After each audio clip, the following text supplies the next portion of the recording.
Listen, I hardly ever put my Cuckoo for Cocoa Puffs hat on, my tinfoil hat, if you will. But I was reading an executive order tonight and I just had a thought. So I think I'm going to share it with you, even though, again, this is a tinfoil hat theory. And you guys let me know what you think in the comments, because now that I've thought of it, I don't know that I'm going to be able to sleep until I let it off my chest. So this was the executive order I was reading when I thought of this. This is from today, May 1st, 2025, and it is called the Establishment of the Religious Liberty Commission.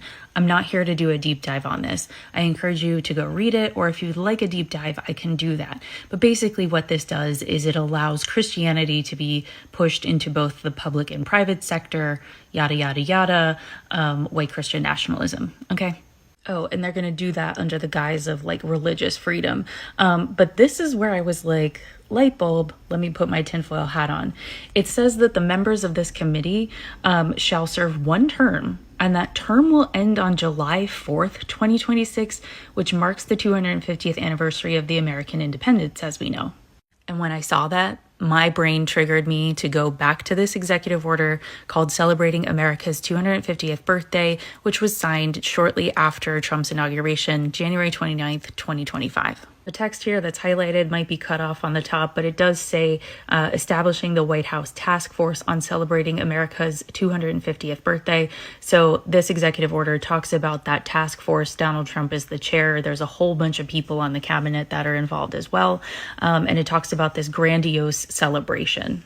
So then I was like, what else can I find on whitehouse.gov about this? And I found this landing page that I have never seen before.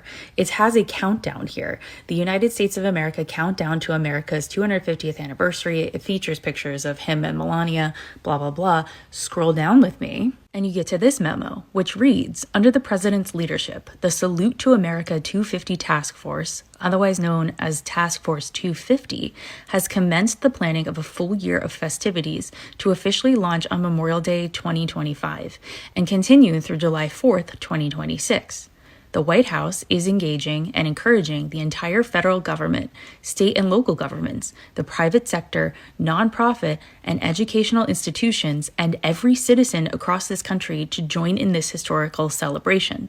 Task Force 250 invites citizens to have a renewed love of American history, experience the beauty of our country, and ignite a spirit of adventure and innovation that will raise our nation to new heights over the next 250 years. As part of these efforts, Task Force 250 is proud to present an original video series, The Story of America. And then it links you at the bottom to whatever, historical videos. I didn't watch them. They might be laced with propaganda. Who knows?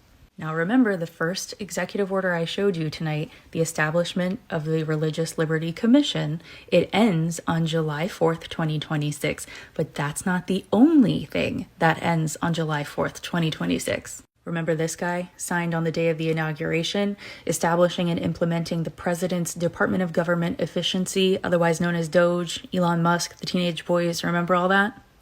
This executive order also says, the U.S. DOGE Service Temporary Organization shall terminate on July 4th, 2026.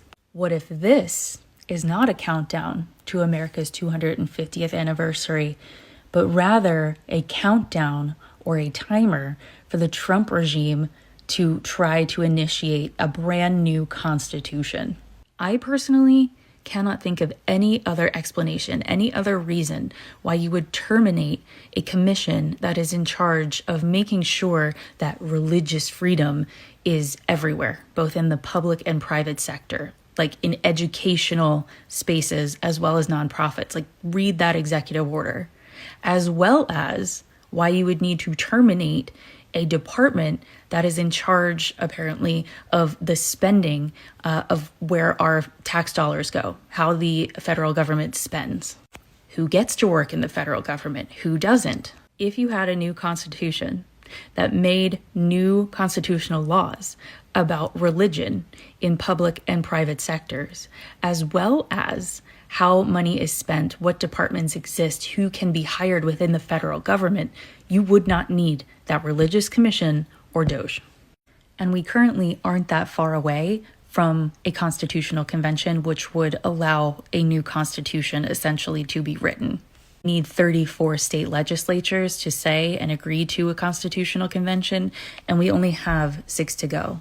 There are currently 4 major campaigns for an Article 5 convention: the Balanced Budget Amendment campaign, the Convention of States campaign, the Wolf Pack campaign, and the Term Limits campaign. While each has different goals, together they have already convinced 26 states to call for a constitutional convention. 6. They just need 6 more states to okay an Article 5 convention. Let me know your thoughts in the comments. This might just be tinfoil hat time, or it might not.